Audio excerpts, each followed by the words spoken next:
At our family dinner, my husband told everyone he was divorcing me for my sister.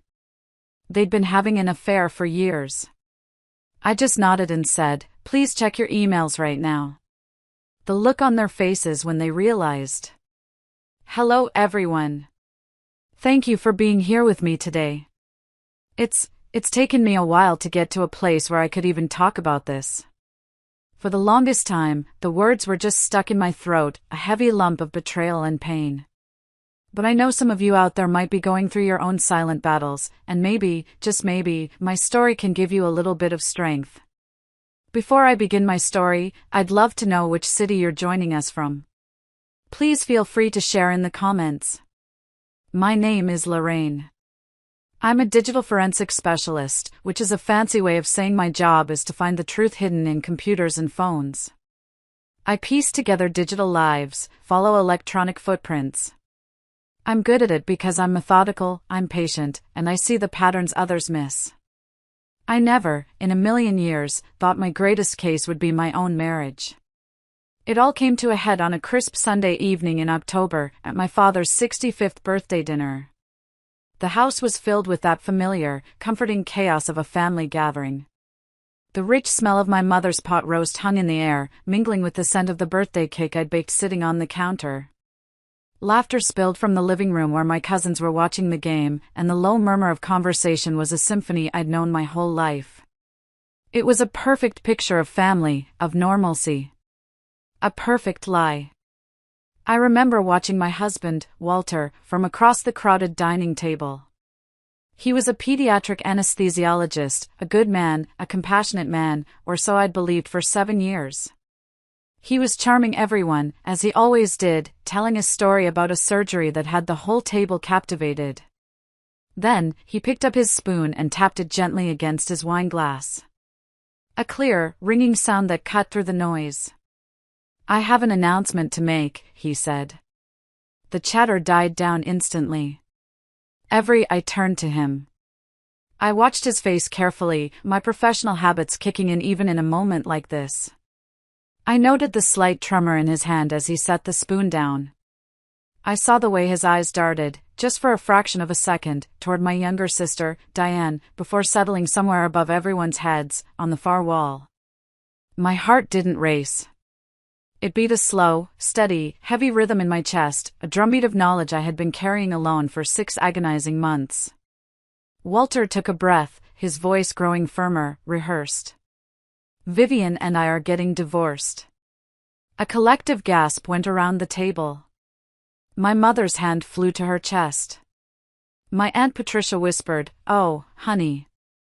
My father's bushy eyebrows drew together, his expression a mask of confusion. "I hadn't planned to announce it this way," Walter continued, playing the part of the reluctant, pained husband. "But since everyone's together." He let the sentence hang in the air, letting the shock settle. Then, he delivered the final, devastating blow. "There's more," he added. He reached across the table, past the bread basket and the gravy boat, and took Diane's hand. "My sister. My restless, beautiful, younger sister. Diane and I have fallen in love." The silence that followed was absolute. It was so complete, you could hear the hum of the refrigerator from the kitchen. It was broken only by my mother's whispered, horrified, "Oh my God." And then, every single eye in that room turned to me. They were waiting. Waiting for the explosion. The tears, the screaming, the accusations. Maybe the dramatic throwing of my mother's good china against the wall. They were waiting for me to play my part in their carefully constructed narrative, the blindsided, hysterical, heartbroken wife. But I didn't give them that satisfaction. Instead, I held their gazes, one by one. I nodded calmly, took a sip of my water, and said the 9 words that would bring their entire world crashing down around them. "Please, everyone, check your emails right now." Walter's confident smile faltered. Confusion flickered across his face. "Emails?" he asked, his voice suddenly uncertain. "What emails?" "I sent them just before dinner," I replied, my voice even, pulling out my own phone. Everyone should have received them by now. And just like that, the story they thought they were telling was no longer theirs. It was mine. It's funny how the human mind works. In that silent, stunned room, as my family hesitantly reached for their phones, my mind didn't stay there. It drifted back 8 years, to a charity fundraiser for the Seattle Children's Hospital. The ballroom was glittering, full of important people in expensive clothes. I was there representing my cybersecurity firm, which had just donated a new security system to the hospital. And he was there, Walter, looking handsome and a little out of place in his tuxedo. He wasn't schmoozing with the donors. He was in a quiet corner, talking to a little girl in a wheelchair, making her laugh so hard she snorted. He had this light about him. A genuine kindness that felt rare and real. He told me he was a pediatric anesthesiologist. He put children to sleep before surgery, held their hands, and was the first face they saw when they woke up. How could you not fall for a man like that? Our connection was immediate, intense. We talked for hours that night, about everything and nothing. A year later, we were married in a small, beautiful ceremony in my parents' backyard, under the old oak tree I used to climb as a child. Those first few years were beautiful. They were the kind of years you see in movies and think, that can't be real. We bought a fixer-upper, a little craftsman bungalow in Queen Anne, and spent every weekend covered in paint and sawdust, renovating it together. We'd argue over paint colors and laugh until our sides hurt. He had a demanding work schedule, the long hours of a doctor, but he always made time for us. I remember one time I was having a terrible week at work. A big case was going nowhere, and I was feeling completely defeated. I came home late on a Friday, exhausted and ready to just collapse. The house was dark, and for a second, my heart sank, thinking he wasn't home. But then I saw it.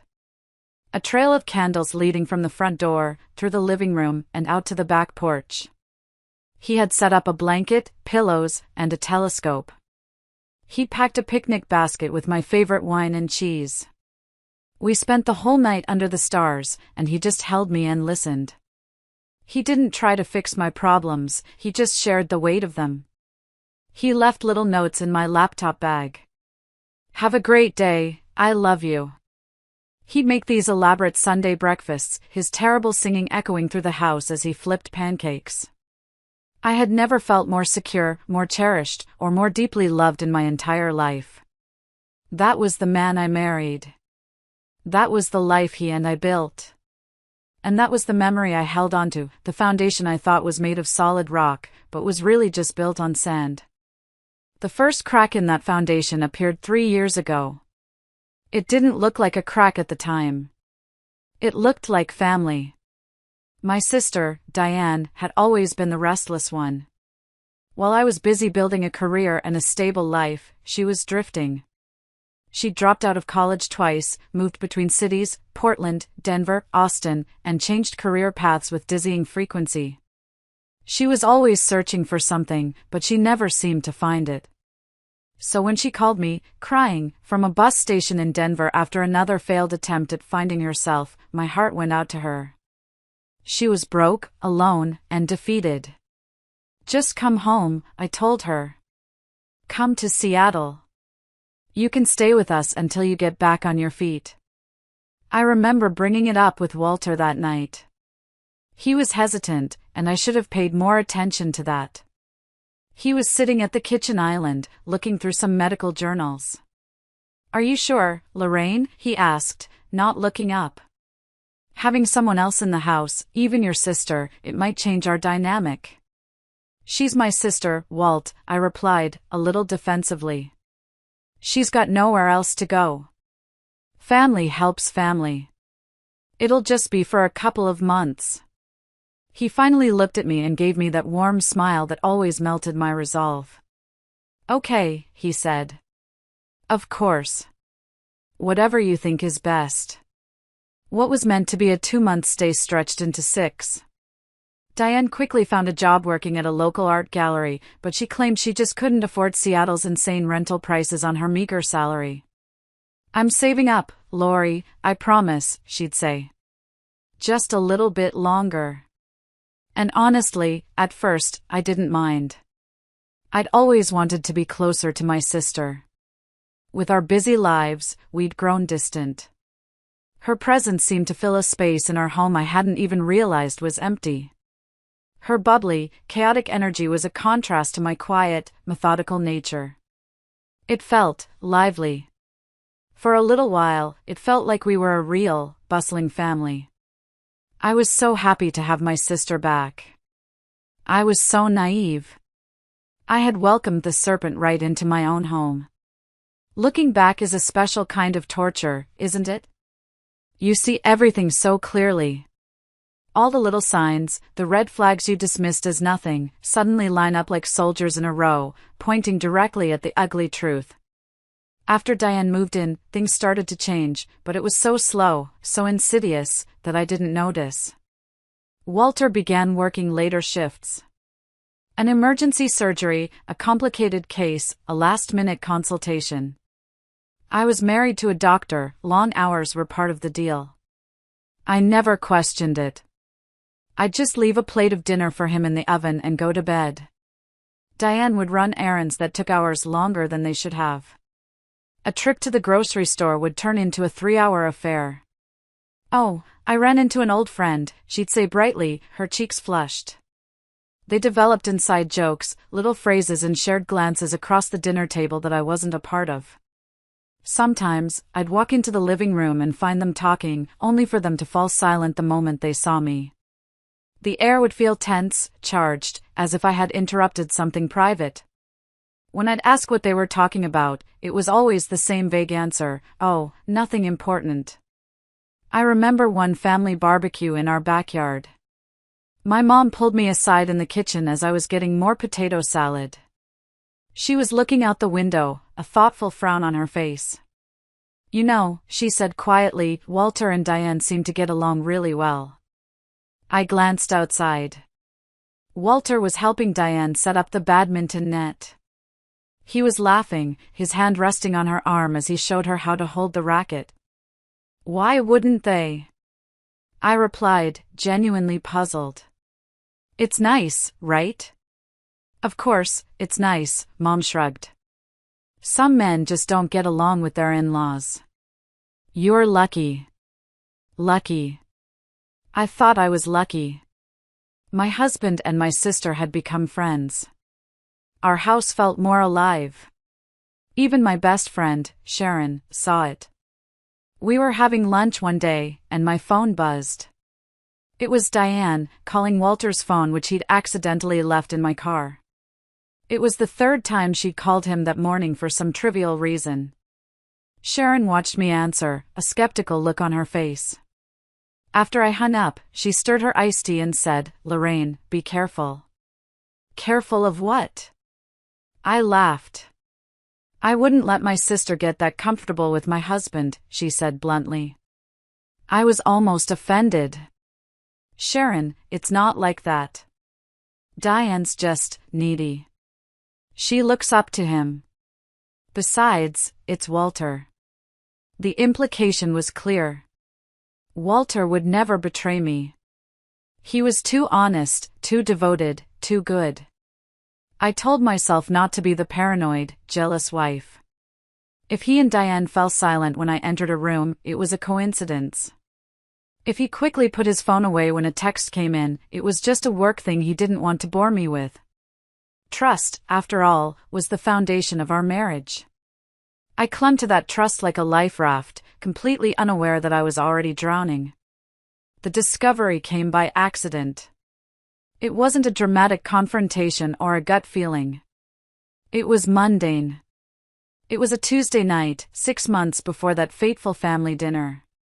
Walter was on call at the hospital, and I was working from home, trying to finish up a report. I decided to order some takeout, but my phone was dead. I grabbed Walter's laptop from his study, thinking nothing of it. I opened the browser. It was set to automatically restore his previous session. And there it was. His personal email account, open on the screen. I wasn't looking for anything. I had no suspicions compelling me to snoop. My finger was already hovering over the trackpad to close the window.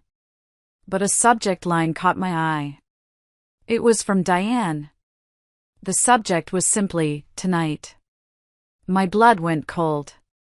Against every rational thought in my head, I clicked on it. And my world, the solid, stable world I had so carefully built, shattered into a million pieces. The email was explicit. Unambiguous. "Last night was amazing," Diane had written. "I can't stop thinking about you. I can still feel your hands on me." I felt the air leave my lungs. My vision tunneled. I scrolled down. There was his reply, sent from his phone earlier that day. "We need to be more careful," Walter had written. "I don't want to hurt Lori. But I can't stop thinking about you either." I kept scrolling. I read through the entire thread with a strange, horrifying detachment, as if I were examining evidence for a case at work rather than witnessing the collapse of my own life. The emails stretched back over 2 years. 2 years. Before she had even moved in with us. While she was in Denver, they were already planning, sexting, fantasizing. Her move to Seattle, her stay in our home, it wasn't a matter of her needing help. It was a calculated move. 2 years of deception. 2 years of secret meetings, of coded language, of lies. So many lies. They had been carrying on right under my nose, in my home, in my bed. I closed the laptop without ordering dinner.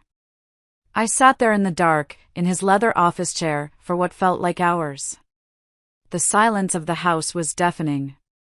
Every happy memory I had from the past 2 years was now tainted, poisoned. Every late night at the hospital, every errand Diane ran, every shared glance I had dismissed, it all clicked into place with horrifying clarity. When Walter came home that night, I searched his face for any sign of the stranger I had just discovered. Some indication that the man who kissed my forehead and asked about my day was the same one who had written those messages to my sister. But he looked exactly the same. He smiled his same warm smile. His eyes held the same gentle look. "You okay?" he asked, noticing my quietness. "Rough day at work?" "Just tired," I replied, my voice sounding hollow and distant to my own ears. He nodded, completely oblivious. And as I watched him move through our home, our life, so comfortably, so easily, while maintaining this monstrous secret, I realized the man I had married didn't exist. He was a fiction. And I knew, in that moment, that just finding out wasn't enough. I wouldn't just confront them. That was their game, their narrative. No. I would do what I do best. I would document everything. For the next few weeks, I lived in a fog. I'd oscillate between a gut-wrenching, devastating pain and a strange, cold numbness. I'd wake up at 3 a.m., my heart racing, the words from their emails burning in my mind. How could I have been so blind? During the day, I was a ghost, functioning on autopilot. I'd go to work, I'd make dinner, I'd have conversations that felt scripted and hollow. I was living with a perfect stranger, and I had to pretend everything was normal. A part of me, a small, desperate part, still hoped there was some explanation. Maybe it was just a fantasy. Maybe they never acted on it. But my professional habits, the ones that made me so good at my job, die hard. Almost unconsciously at first, I began to build a case. It started small. I was paying our bills online and noticed a charge on our joint credit card for a hotel downtown, the kind of boutique place people go for romantic getaways.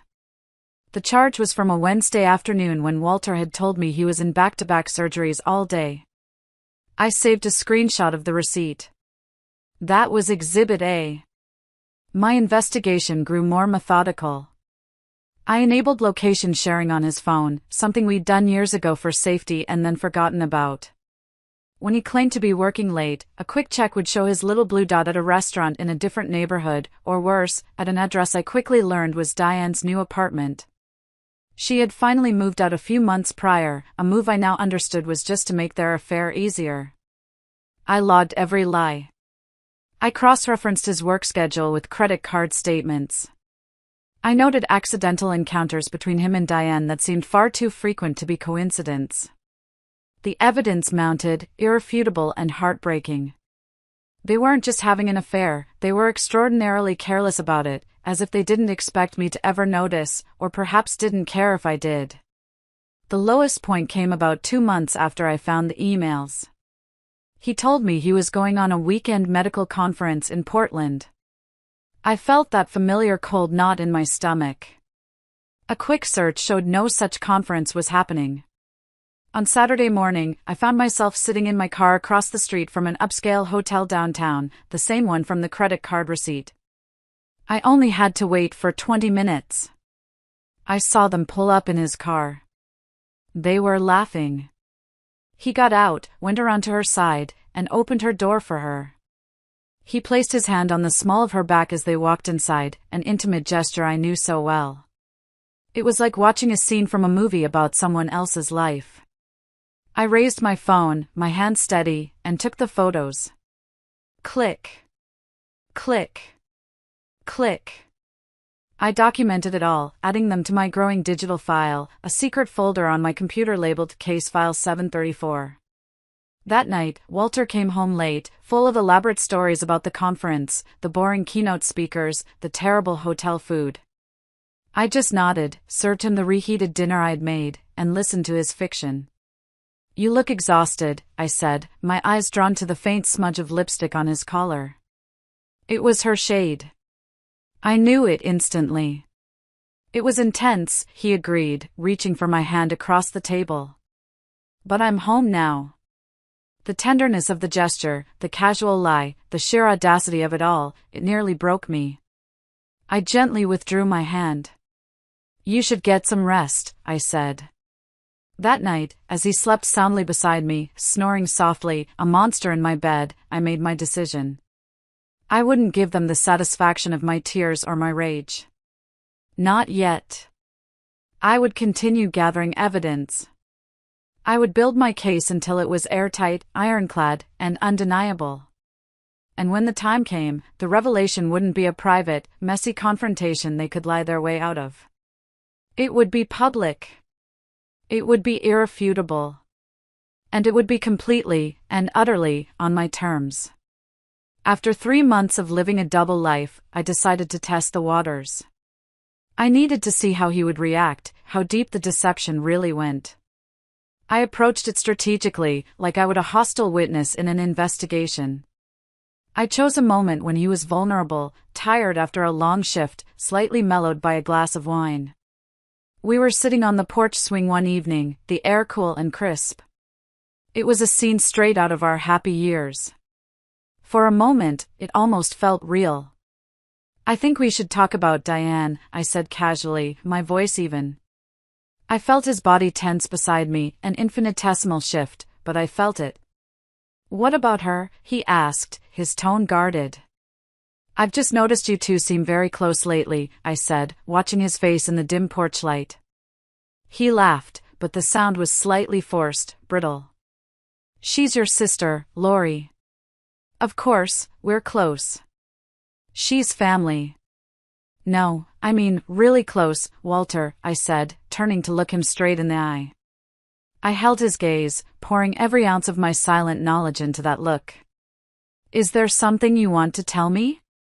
For a fleeting second, I saw something flicker in his eyes. A flash of panic? Recognition? Maybe even guilt. I thought, for one hopeful, foolish moment, that he might confess. That the good man I had married was still in there somewhere, buried under all the lies. Then, just as quickly, the mask slammed back into place. His expression hardened. His eyes went cold. "I don't know what you're suggesting, Lorraine, but I don't appreciate it," he said coolly, his voice dripping with condescension. "Diane is going through a lot. She leans on me sometimes for advice, as a friend, as a brother-in-law. If you're feeling insecure about something, that's on you. Maybe you should think about why you're suddenly so suspicious." Gaslighting. It was a classic, perfectly executed maneuver. The swift denial, the twisting of the narrative, the redirection of blame, casting me as the irrational, jealous wife. It was so smooth, so practiced, it almost made me doubt myself. Almost. But I had the receipts. I had the photos. I had the truth, locked away in case file 734. I just looked at him and nodded slowly. "You're right," I said quietly. "Maybe it's just me." He relaxed instantly, believing he had one. He put his arm around me and pulled me closer. "Hey," he said softly. "We're okay. You and me. Don't ever doubt that." I let him hold me, my body stiff and cold. I felt nothing but a profound, chilling emptiness. My husband wasn't just a cheater. He was a manipulator. And this was no longer just about an affair. This was a war of realities, and I was the only one who knew it had already begun. My failed attempt at a gentle confrontation seemed to alert them. It was like I'd poked the hornet's nest, and now they were launching their own counteroffensive, a campaign of manipulation so breathtakingly cruel it was almost impressive. Diane started calling me more frequently. "Hey, sis. Let's get our nails done this weekend, or there's this new exhibit at the gallery, we should totally go together." Her voice was dripping with an artificial, sugary enthusiasm that made my skin crawl. She was trying to build a new narrative, one where we were the closest of sisters, to make my suspicions look even more insane. The worst was when she'd tried to set me up.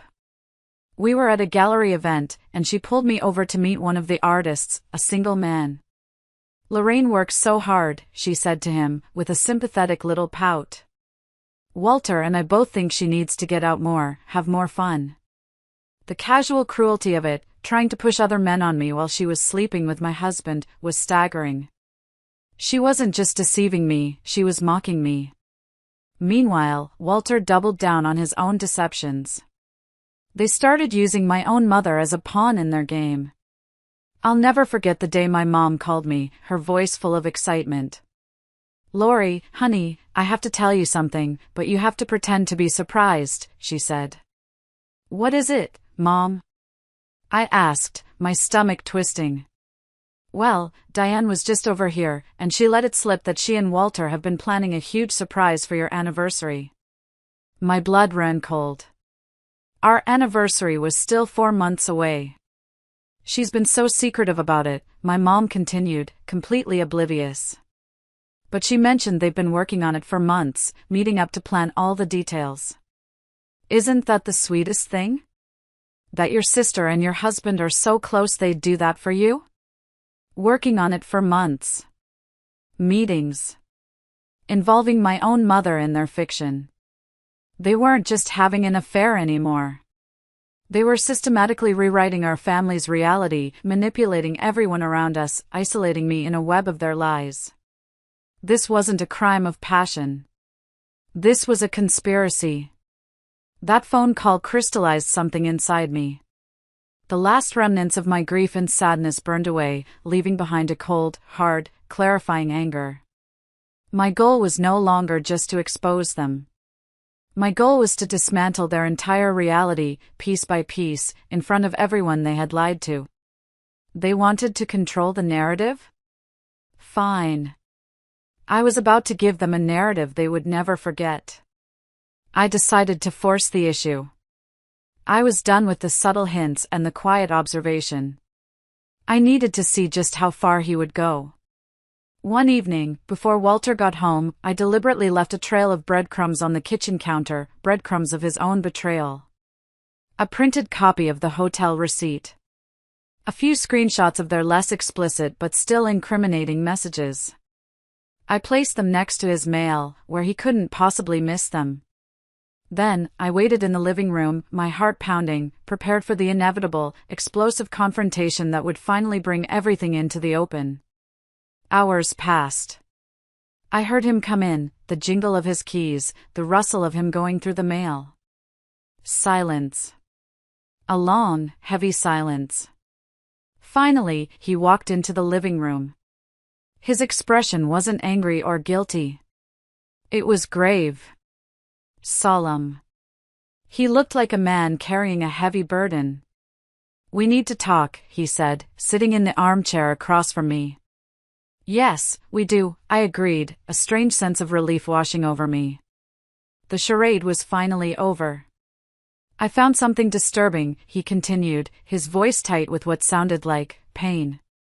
He placed a folder on the coffee table between us. I reached for it, expecting to see the evidence I had left for him. Instead, I pulled out a stack of printed emails. Emails between me and a colleague from work, Russell. They were innocent messages, discussing project deadlines and technical issues. But they had been altered. He had selectively copied and pasted phrases, edited out the context, and pieced them together to make them look like flirtatious, romantic, incriminating exchanges. He had fabricated evidence of an affair to accuse me. "I know about you and Russell," Walter said, his voice thick with manufactured hurt. "How long has this been going on, Lori?" "All those late nights at the office, it all makes sense now." The moment was so surreal, so utterly diabolical, I almost laughed. It wasn't just a deflection. It was a preemptive strike. He was setting up his justification. He was creating a narrative where my imagined infidelity had tragically driven him into my sister's arms. He was making himself the victim. "There is nothing going on with Russell," I said, my voice dangerously calm. "Those messages are about work, and you know it." "They seem pretty intimate to me," he countered, shaking his head sadly. I can't believe you would do this to us." The calculated nature of it chilled me to the bone. In that moment, I understood. Direct confrontation would never work. He and Diane had invested too much in their lies. They would deny, deflect, and distort the truth until their fiction became the accepted reality. They would burn me to the ground to save themselves. "I think," he said, reaching for my hand with practiced concern, "we should take some time apart. This isn't healthy for either of us." Relief flooded his face when I didn't pull away. I played my part. I let him hold my hand. "Time apart might be good," I agreed, my voice a whisper. He squeezed my hand, a look of profound sympathy on his face. "This isn't about blame," he said, the master manipulator at work. "Sometimes people just grow apart." He paused, then delivered the final, perfectly planned line. I'll stay with Diane for a while we figure things out." She offered her guest room when I told her about the situation. Of course, she had. Their whole plan was falling into place perfectly. He thought my quiet acquiescence meant surrender. He thought he had won. He was gravely mistaken. As he sat there, basking in his own cleverness, I was already mentally shifting to a new phase of my investigation. The game had changed. And they had no idea of the hell I was about to unleash. The day Walter moved his things out was one of the strangest days of my life. He packed a few suitcases, whistling a cheerful tune, acting as if this were a perfectly normal, amicable separation. Diane came over to help, giving me these pitying, sympathetic looks that made me want to scream. They were so confident in their little drama, so sure of their script. "Just take all the time you need, sis," she said, giving me a tight, false hug. The moment their car pulled away, I took a personal day from work. While they believed I was at home, wallowing in my grief, I was driving downtown. My destination was the office of a man named Mitchell Vance, a private investigator a colleague had once recommended. He was a gruff, no-nonsense ex-cop who specialized in infidelity cases and had testified in hundreds of divorce proceedings. I sat across from him at his cluttered desk and laid out my files. Not suspicions, not theories. A complete case file. He reviewed my documentation, the timelines, the financial records, the location data, the photos, with a low whistle of impressed surprise. "Ma'am," he said, looking at me over his reading glasses. "Most clients come to me with a hunch and a handful of blurry photos. You've brought me a complete prosecution." "It's what I do for a living," I replied. Just not usually in my personal life. I'm not looking to hire you for surveillance. I need a professional assessment. What do I have, and what else do I need? He confirmed what I already suspected. My evidence was compelling, but a skilled lawyer could potentially explain away individual pieces. The hotel stay? A business trip he shared a ride for. The late nights near her apartment? He was helping her fix a leaky faucet. Intent, Vance said, tapping a thick finger on the folder. Intent is what you need. If you can prove they deliberately planned to deceive you and others, it strengthens your position considerably. It's not just about the affair, it's about the conspiracy. I left his office with a renewed sense of purpose. My next stop was the most respected divorce attorney in Seattle, a sharp, elegant woman named Kathleen Price. She reviewed my evidence with a cool, clinical precision. "This is exceptional documentation, Lorraine," she said, her voice calm and reassuring. "Most clients bring me tissues and accusations. You've brought receipts, literal and figurative. What can I expect?" I asked. "A favorable settlement, certainly," she explained. "But you need to understand, Washington is a no-fault state. The court won't punish them for the affair itself. Legally, their deception has limited impact on the division of assets unless you can prove financial fraud. I'm not looking for legal punishment," I clarified, my voice hard as steel. "I'm not looking for more money. I want the truth to be recognized. I want their narrative dismantled. I want everyone to see them for who they really are." Kathleen studied me thoughtfully for a long moment. Then she gave me a small, knowing smile. "Well," she said, leaning back in her chair, "the court of public opinion can often be far more punishing than any legal judgment." Her words were like a lightning bolt. A public fiction deserves a public truth. And I knew, with absolute certainty, how and when I was going to present it. Armed with professional advice, I expanded my investigation. This was no longer just about documenting the affair, it was about exposing the intent, the conspiracy. And what I found was so much worse than I could have imagined. The first big break came from our joint savings account. I noticed a series of regular, identical withdrawals made over the past year.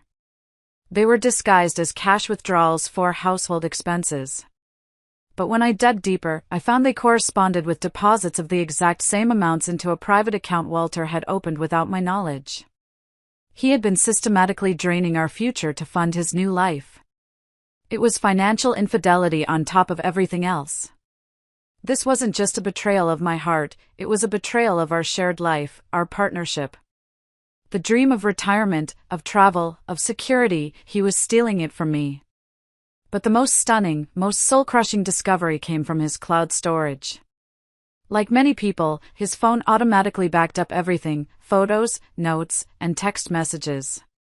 He had never been very tech-savvy, and he'd completely forgotten about it. One night, armed with a password I'd known for years, I logged in. And I found their private conversations. Reading their texts was like pouring acid into my soul. They discussed me in cruel, dismissive terms. They mocked my trust, my work, my personality. They laughed about how oblivious I was. I'll never forget one exchange. It seared into my brain. Walter had written, "She's so caught up in her work, she hasn't noticed a thing. We could probably do it on the kitchen counter while she's typing away in the office and she'd never know." Diane's reply came a minute later, LOL. "She'll probably thank us for making the decision for her. She never really knew how to be a proper wife anyway. Always so serious. She never really knew how to be a proper wife." The words echoed in the silent room. All the years I had supported his demanding career, managed our home, celebrated his every promotion, cared for him when he was sick, all of it was reduced to that. A joke. A failure. Reading their casual cruelty transformed something within me. The numbness that had protected me for months shattered, and in its place was a cold, clarifying rage. This wasn't just betrayal. This was systematic emotional abuse. It was a coordinated effort to undermine my reality, to paint me as a fool, to preserve their own selfish self-image as two people who just fell in love. I meticulously saved every single message. Every financial transaction. Every lie. My case file was no longer just about an affair. It was about a calculated, malicious campaign of deception and cruelty. Divorce was inevitable, but it would happen on my terms. And the court of public opinion was about to be called into session. Just as I was finishing compiling my evidence, my phone buzzed. It was a text from my mother. My heart hammered against my ribs. Family dinner at our house this Sunday. It's your father's 65th birthday. Andrew and Diane both confirmed. Please come, honey. Don't make it awkward for your father. Don't make it awkward. The irony was so thick I could have choked on it. But as I read the message, a slow smile spread across my face. They had no idea. They had just handed me the perfect stage. The perfect audience. All the players would be gathered in one room, expecting me to be the sad, pitiful wife, the awkward third wheel in their blossoming love story. They were expecting me to follow their script. I spent the next 3 days in a state of intense, focused preparation. I was no longer a wife or a sister. I was a prosecutor preparing for the most important trial of my life. I didn't just dump all the evidence into one massive file. That would be messy, overwhelming. I tailored my presentation. I created separate, curated emails for each key family member. For my father, a practical, no-nonsense man, I compiled the financial evidence. I included the statements from our joint savings account alongside the statements from Walter's secret account, highlighting the dates he had borrowed money from my father for a smart investment while simultaneously diverting our funds. For my mother, a woman who valued family loyalty above all else, I focused on Diane's deception. I included screenshots of texts where Diane used helping mom with errands as an alibi for meeting Walter. I included the conversation about the anniversary surprise, showing how they had used my mother's love and trust as a tool in their lives. For my aunts, uncles, and my cousin Russell, I documented the specific, individual lies told to each of them, showing a pattern of manipulation that affected the entire family. The final touch was a master email, a complete dossier sent only to myself. It contained everything, the complete timeline, every piece of financial and digital evidence, and a detailed, dispassionate account of my discovery process. This would be my reference, my script, during the inevitable chaos that would follow my revelation. On Sunday morning, I woke up with a strange and profound sense of serenity. There was no anxiety, no fear. Only purpose. I dressed carefully, choosing a simple blue dress that Walter had always said he loved. I styled my hair, applied light makeup, and put on the pearl earrings my grandmother had left me in her will. A small piece of her strength, a little piece of my own family inheritance. As I was about to leave, my phone chimed with a text from Diane. Just checking you're still coming tonight. Dad would be heartbroken if you didn't show. We're all family, after all. Let's not make it weird. Smiley face. The casual, breathtaking audacity of it almost broke my composure. I took a deep breath, my hand resting on the door handle. In a few hours, their carefully constructed fiction would collapse under the weight of irrefutable, documented truth. I texted back a single word. Coming. I arrived at my parents' home precisely on time, bearing a homemade carrot cake, my father's favorite, and a carefully wrapped gift.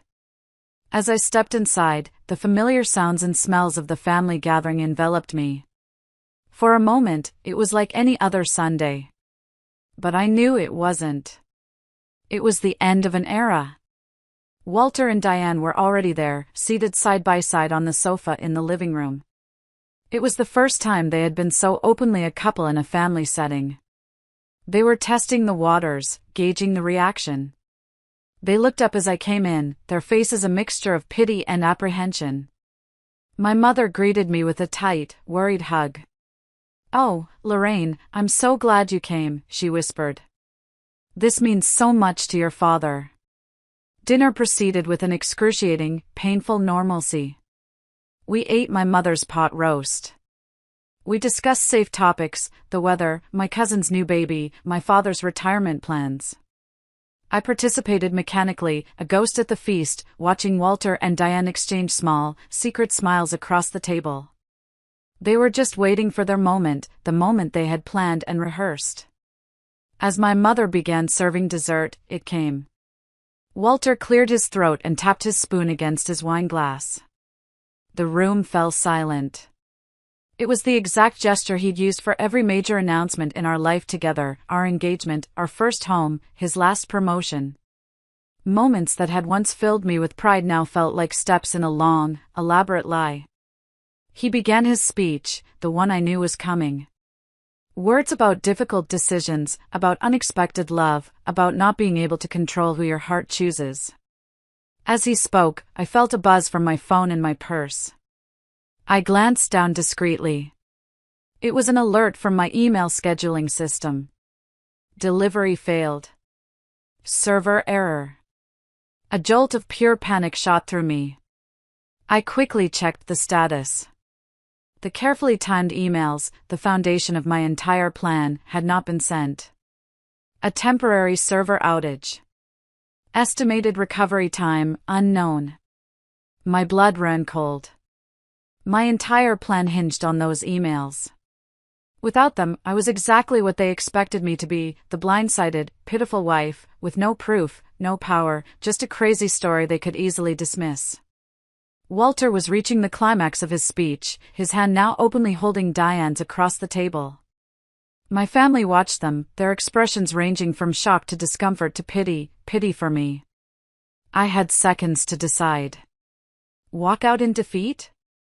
Confront them with nothing but my word against theirs? Neither was an option. And then I remembered. Plan B. I had brought my laptop in my bag, just in case. All the evidence, the entire case file, was organized and ready. As Walter uttered the final words, "Diane and I have fallen in love," and every eye in the room swiveled toward me, waiting for my collapse, I was already moving. With calm, steady determination, I reached into my bag, opened my laptop under the table, navigated to my email program, attached the master file with every single piece of evidence, and added every family member's address to the recipient line. As the stunned silence in the room stretched on, I pressed send. Then I looked up, met my husband's confident gaze, and spoke into the silence. "Please, everyone," I said, my voice ringing with a clarity that surprised even me. "Check your emails right now." The choreography of the next few moments was almost beautiful. A succession of chimes and buzzes echoed around the table as my email arrived. Confused glances were exchanged. My cousin Russell was the first to open it, his eyes widening as he scrolled. "I've prepared some additional context for Walter's announcement," I explained calmly, as Walter's smile finally vanished, replaced by a look of dawning horror. "Just some documentation I thought everyone should have." My father was next. His face darkened into a thundercloud as he scrolled through his phone. "Holy hell," Russell whispered under his breath. My mother set her phone down with trembling hands, her eyes darting between Diane and me, disbelief and horror warring on her face. What is this? What have you done?" Diane hissed at me, her face draining of all color. Walter fumbled for his own phone. "It's the truth," I replied simply. "Everything. The complete history of your relationship with my sister, all organized for clarity. Hotel receipts, text messages, financial records. It's all there." The room had fallen into a new kind of silence. Not the silence of shock, but the heavy, ringing silence of revelation. It was broken only by the occasional gasp or muttered curse as someone reached another damning piece of evidence. "These are private conversations." Walter finally sputtered, scrolling frantically through the text messages, his planned narrative of star-crossed lovers disintegrating with each swipe. "You had no right. This is an invasion of privacy." Actually, I interrupted, my voice as cool and clinical as if I were testifying in court. Washington is a one-party consent state. Our shared financial accounts were just that, shared. And most of this information was gathered from devices and accounts you left open and logged into, often in our shared home. It's called digital forensics, Walter. It's my literal profession. I turned my gaze to the room. You plan to announce this tonight, I said, my voice steady and strong. You choreographed this moment to control the narrative. The reluctant lovers, the difficult decision, the clean break. You just didn't expect me to have a narrative of my own. My mother found her voice first. She turned to my sister, her face pale, her voice trembling with a fury I had never heard from her before. Diane? How could you do this? To your own sister? Diane crumpled, resorting to tears, her go-to strategy her entire life. I never meant to hurt anyone, she sobbed. It just happened. You can't control who you fall in love with. According to your texts, you've been planning this for over 2 years, my cousin Russell interjected, holding up his phone, his face a mask of disgust. That's not just happening. That's a plan. The chorus of condemnation grew. My Aunt Patricia was comforting my mother, who was now staring at Diane as if she were a stranger. My Uncle James, a retired accountant, was grilling a stunned Walter about the financial discrepancies, the secret bank account. Walter made one last, desperate attempt at damage control, trying to put on his doctor's coat of authority. This is clearly Lorraine's way of processing a difficult transition, he said, adopting a clinical, condescending tone. She's created this elaborate. Stop talking, Walter, my father's voice cut through the air like a razor. It was ice cold. He stood up, his presence filling the room. My daughter doesn't fabricate evidence. The battle was over. The truth had won. After months of documentation, analysis, and preparation, there was nothing more I needed to say. The evidence spoke for itself. I gathered my purse and my coat and stood up. I should go, I said quietly into the tense silence. Dad, I'm so sorry about your birthday dinner. My father was by my side in an instant. I'll walk you out, he said, his arm wrapping firmly around my shoulders. Outside, in the cool night air, he hugged me fiercely. I had no idea what you've been going through, he said, his voice rough with emotion. Why didn't you tell us sooner? I needed to understand it all first myself, I explained, leaning into his embrace. And I needed everyone else to understand it, too. Not just believe my word against theirs. I needed them to see the truth. As I got into my car and drove away, my phone, which I had put on silent, lit up with a relentless stream of messages from family. Messages of support, of shock, of solidarity. I turned the phone off, welcoming the quiet. For the first time in 6 months, I felt a profound sense of peace. The war was over. You know, as I was driving away from that house, from the wreckage of my old life, I felt this incredible sense of release. It was the first time I could breathe freely in so long. And I know some of you listening know exactly what that feeling is like. If you are still here, listening to my story, it means the world to me. It makes me feel a little less alone in all of this. If you could, please help me out by liking this video and just commenting with the number 1 down below. It lets me know that you gave me a like, and it tells me that you're here with me on this journey. Your support is a bigger encouragement than you could ever know. So please, just comment with the number 1, and let me tell you how this story ends. The next morning, I filed for divorce. The legal process was surprisingly swift. With the mountain of evidence I had, there was no fight. Walter and Diane's attempts to control the narrative had collapsed completely, not in a messy, he said she said battle, but through the quiet, methodical presentation of truth. They were ostracized by the family. My mother, heartbroken, told Diane she needed a long time before she could even look at her again. My father refused to speak to Walter.